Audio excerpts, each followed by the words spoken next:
Ben Harris Quinney, who is the chairperson of the Bow Group. That's a British Conservative think tank, and he's worked on foreign policy issues for the Conservative Party in the UK and the European Parliaments. And he joins me now from Hertfordshire. Great to have you on the programme.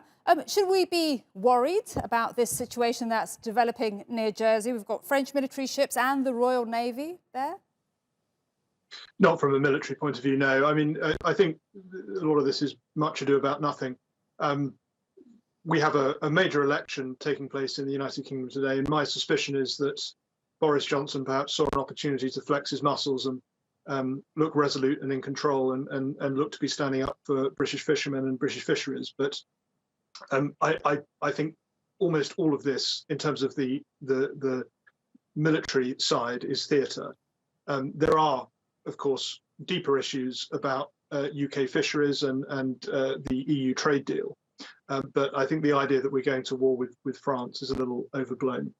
I've seen some, a UK tabloid calling it an invasion. I'm sure you know which one I'm referring to. But tell us, how can this be resolved, and could it be easily resolved? Well, I mean, I think it was just said, the Brexit deal was rushed through Parliament in a few days. And you've got to remember, this is one of the most major pieces of legislation, the most major decision that the United Kingdom has made in arguably a century.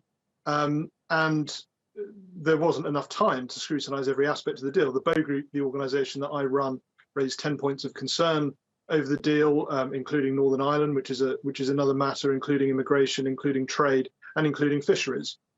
So I think it was inevitable that this was going to flare up, and in the time since that deal went through, the UK fishing industry has expressed its very deep concern about the nature of the deal and therefore the deal they were getting. And I think that concern has filtered through to Westminster. And so there is a desire to show resolute strength in terms of standing up for UK fishermen, as there is a desire on the French part. But we have to also remember that it was France who threatened to cut off the Jersey electricity supply before those two Navy ships were sent. And what if they do, Ben? What if they do go ahead with that threat?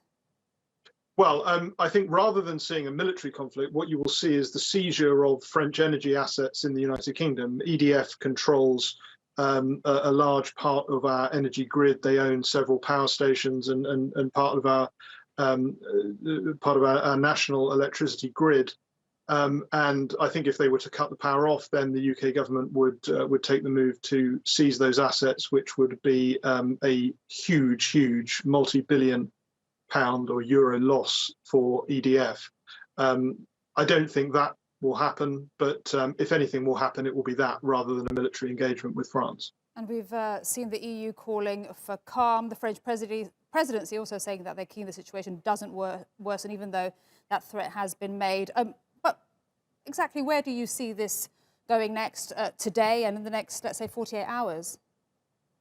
Well, look, it's been a great news story that's been promoted. I think every major newspaper is running it. Some are pushing the pro Boris line, that this shows Boris is in charge and willing to stick up for British fisheries, and then the left-wing press are saying, this is a disgraceful act of warmongering. But as I say, the reality is that it's all just theatre. I mean, I think questions do need to be asked whether Boris Johnson should have gone this far. But again, the first act of aggression came from France, and when Macron says we need to de-escalate the situation, maybe he should have informed his minister not to threaten to cut the electricity off to Jersey. We'll leave it there. Thank you very much. Great to get your analysis. Thank you for your time, Ben Harris Quinney.